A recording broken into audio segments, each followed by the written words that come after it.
श्री शिवाय नमस्तुभ्यं मित्रों। पंडित प्रदीप जी मिश्रा द्वारा शिवपुराण कथा में बताए गए सटीक उपाय हम आप तक लेकर आते हैं। अगर आपको हमारे ये वीडियो पसंद आए तो चैनल को सब्सक्राइब करें और वीडियो को ज़्यादा से ज़्यादा शेयर करें। धन्यवाद।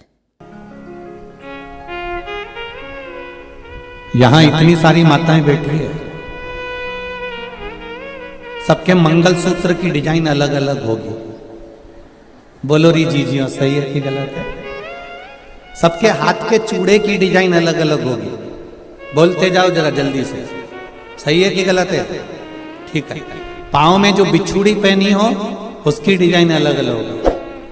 पाँव में जो पायल पहनी हो उसकी डिजाइन अलग अलग होगी। सिर पे जो चुनर पहनी हो उसकी डिजाइन अलग अलग होगी। 16 श्रृंगार जो तुमने अपने तन पर, अपने शरीर पर सुहाग की जितनी वस्तुएं धारण करी है, चाहे बिंदी लगाई हो, नथनी पहनी हो, कुंडल पहना हो, मंगलसूत्र पहना हो, सबकी डिजाइन अलग अलग होती है। केवल 16 श्रृंगार में से एक श्रृंगार ऐसा है जिसकी डिजाइन नहीं बदली है, वो है मांग का सिंदूर, कुमकुम एक जैसा होता है।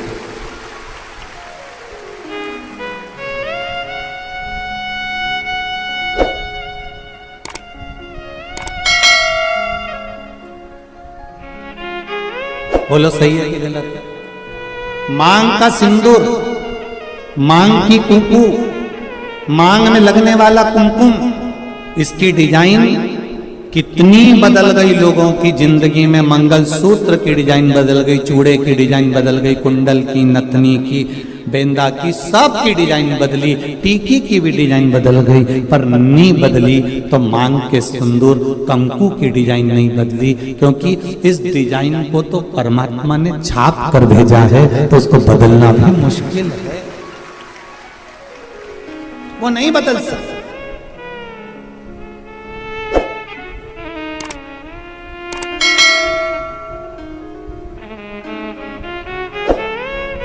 मंगलसूत्र के दाने एक बार निकल जाएंगे ना, चलेगा।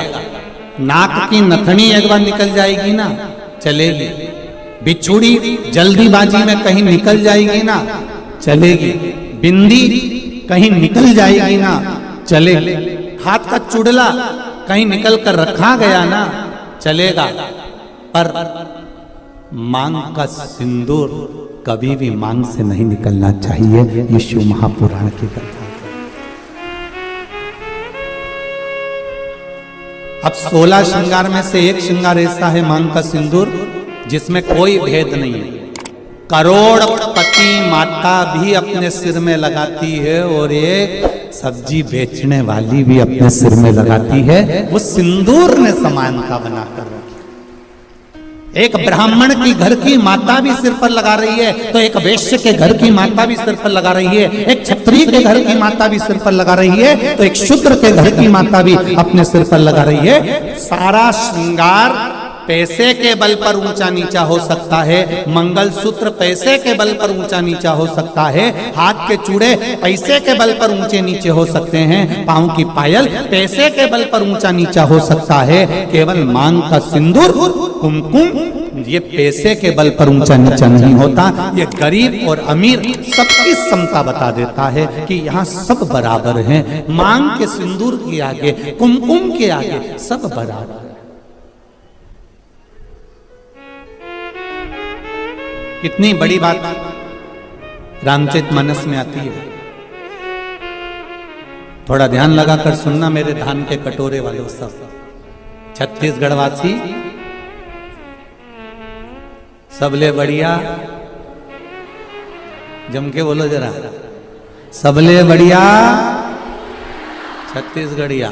तो मेरा छत्तीसगढ़ वालों से निवेदन है, और जितने लोग टीवी के माध्यम से कथा हैं और जितने लोग आस्था चैनल, फेसबुक, यूट्यूब के माध्यम से कथा सुन रहे हैं, अपने जीवन में एक बात उतार कर रखना रामचरितमानस की। रामचरितमानस में रावण की ओर देखा, लंका की ओर देखा, और लंका की ओर देखकर राम जी ने हनुमान जी को समझौता करने के लिए भेजा। जाओ हनुमान, जरा समझौता करना है रावण से। इतने में जामवंत, अंगद और जितने बानर थे वो बोलते हैं, प्रभु काय को समझौते की बात करते हो, मिटा देते हैं उस रावण को। देरी नहीं लगेगी, चुटकी भर में उस रावण को मिटा देंगे।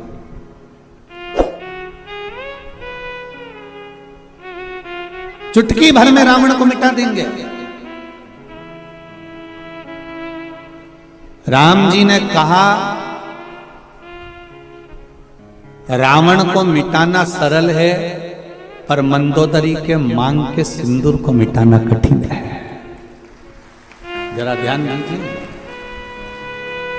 रावण को मिटाना सरल है, पर जो ये मंदोदरी ने मांग में सिंदूर धारण कर कर रखा है, जो मंदोदरी अपनी मांग में सिंदूर धारण कर कर रखी है, जो मंदोदरी अपनी मांग में कुंकुम धारण कर कर रखी है, जो मंदोदरी अपनी मांग में कुमकुम रखी हुई है, इसका सौभाग्य इसके सामने है। और इसका जो भजन है, इसका जो आनंद है, इसका जो स्मरण है, वो इतना प्रबल है कि उसको मिटाना कठिन है।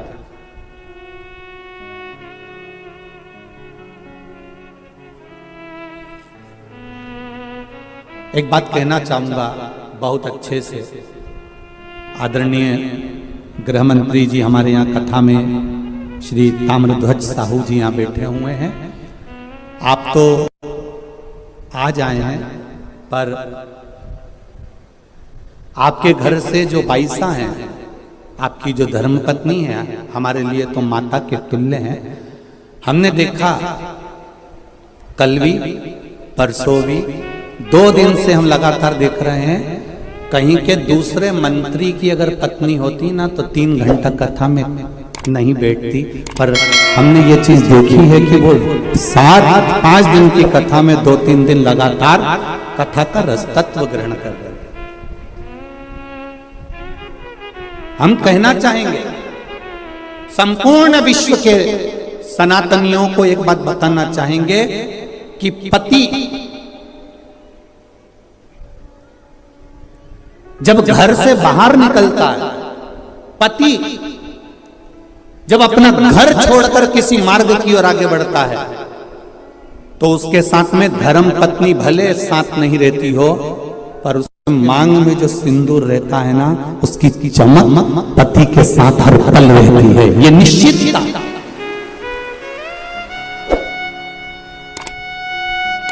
उसकी भक्ति का बल, उसके भजन का बल, उसके स्मरण का बल। अभी अभी आपने तुलसी जी और शालिग्राम की शादी जी करी होगी, बोलो सही है? एकादशी पर अभी तुलसी जी का ब्याह भगवान शालिग्राम जी के साथ लड्डू गोपाल के साथ करा होगा। जरा विचार करना, उस जलंधर को मारने के लिए देवताओं के पसीने छूट गए थे। क्यों? क्योंकि वृंदा के माथे का जो कुमकुम था, वृंदा के माथे का जो सिंदूर था, वो बड़ा प्रबल था। इसलिए जलंधर को मारना कठिन पड़ रहा है।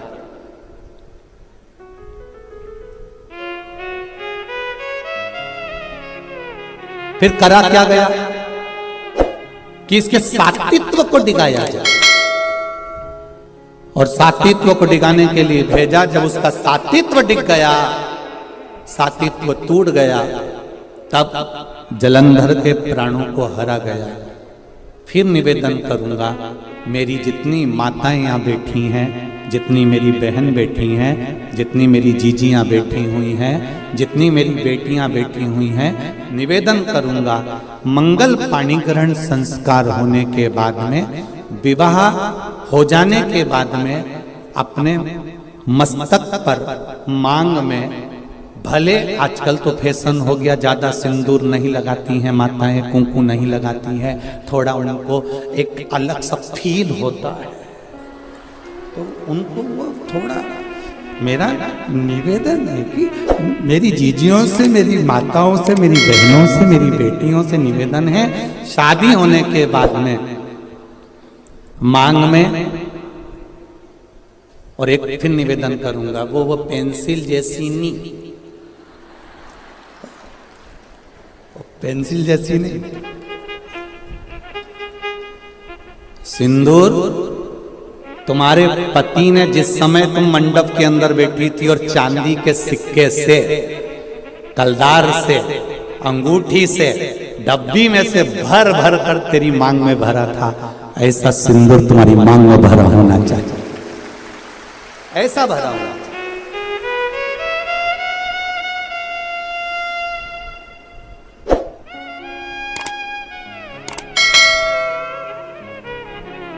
आपके माथे के सिंदूर, आपके मस्तक की कुंकू पर जो कुंकू आपने लगाया है, जो मस्तक पर सिंदूर लगाया है, वो बड़ा, हम सिंदूर और कुंकू का इसलिए बोल रहे हैं, टीकी का इसलिए नहीं बोल रहे हैं क्योंकि टीकी तो आज के जमाने में तुम ढूंढते रह जाओगे।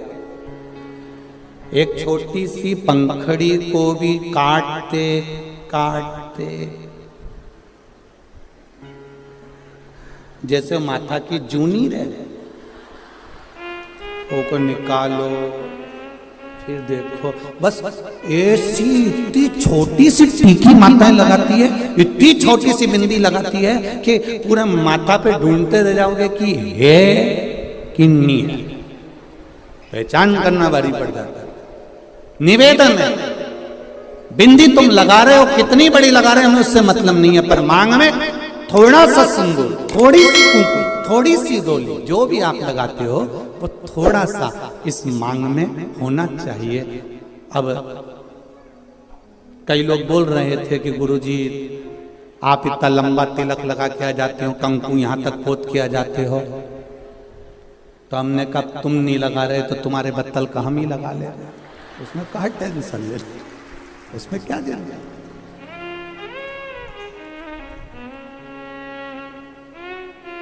एक कथा याद आ जाती है, उस कथा में एक बार हम कथा करने के लिए काला पीपल गए, तो वहाँ कथा करने गए, तो वहाँ पर एक माता बूढ़ी बूढ़ी सी, बहुत 70-80 साल की, और कथा में आगे बैठ गई, और कथा हुई। वो माता का नियम था, डंडा टेक के आती थी और 2 चोटी करके आती थी, एक में लाल रिबिन, एक में पीला रिबिन, 2 रिबिन, पहले माता रिबिन बांधती थी, आप लोगों को ध्यान में होगा, ऐसा लाल, ऐसा गुत्ता गुत्ता गुत्ती गुत्ती यहाँ तक आती थी, और फिर जो स्कूल जाने वाली छोरियां होती थी, बेटियां, वो यहाँ से लेकर फिर यहाँ चुट्टा मान लेती थी। पहले ऐसा चलता था, केला वाली चोटी। अब वो बुजुर्ग जो माता थी वो चोटी करके बैठ जाए। अब वो कथा करते करते करते करते बार बार ध्यान उसकी चोटी पे ही जाए। अब ऐसा होता है, अब कोई विशेष अगर कोई बैठे, कोई आए तो उस पर ध्यान तो जाए कि आखिर। अब वो बार बार ध्यान जाए तो हमारा कथा में मन नहीं लगे। अब मन नहीं लगे तो हमने एक प्रश्न कर लिया, माँ आपसे एक बात पूछना है। कहा बोलो गुरुजी। हमने कहा माँ बस इतना सा पूछना है कि सारी माताएं एक चोटी करके आती है, तू 2 चोटी करके क्यों आती है? उसने कहा महाराज जी ये भी कोई पूछने वाली बात है?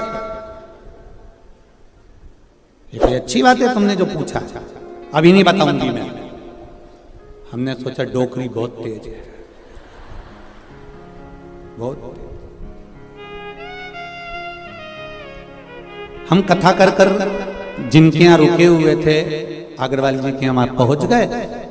सुबेरे सुबेरे 6 बजे डोकरी ने आकर, बूढ़ी अम्मा ने आकर वो शटर बजाई। वो शटर बजाई तो हमने आशीष से कहा जरा दरवाजा खोलो।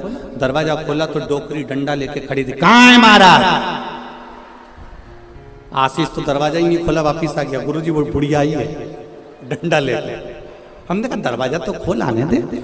अब बुढ़िया आके बोली, कुर्सी पे बैठ गई, महाराज देखो ये पीली वाली जो चोटी है ना, ये तो मेरी है। अब हमने कह दिया तो ये नीली वाली पड़ोसी की है। इतने में बोली, अरे सुन तो सही महाराज, ये पीली वाली मेरी है। अच्छा वो मुस्कुराई भी ऐसी, उसका आधे 2 दांत आगे के नहीं थे, बाकी के सब थे। अब वो बोली ये जो पीली वाली है ना ये हमारी है। हमने कहा ठीक। फिर ये गुरुजी पहले मेरे पति की भी चोटी थी, उसने कटा ली, मैंने एक बढ़ा ली। मेरे कहा क्या कहने थे? ये सनातन धर्म है, ये भारत की भूमि की सभ्यता और संस्कृति का आनंद है।